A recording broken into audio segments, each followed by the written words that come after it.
So a few years ago, it was the day before I was going to fly out onto a vacation, and we went to this barbecue restaurant in Indianapolis, and they was like proudly serving Triple X root beer.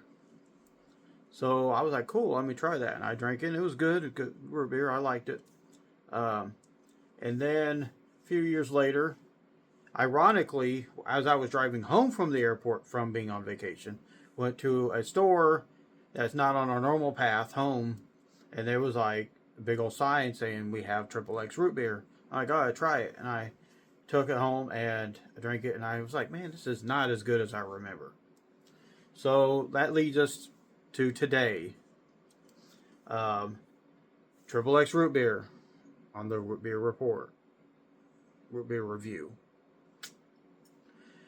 All right, so let's give it a shot.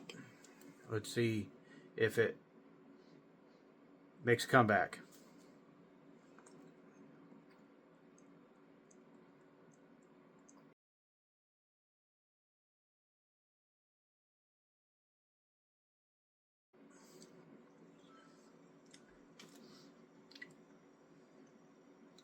You know, better than I remember, but still not as good as probably the fountain one I had at a restaurant a few years ago. I'm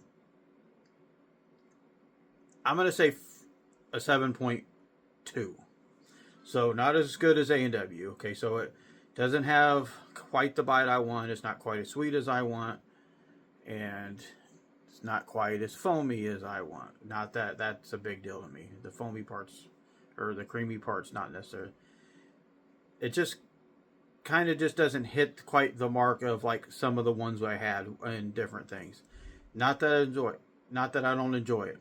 If this was the only root beer in the world, it would be my favorite drink in the world. So, 7.2 for Triple X.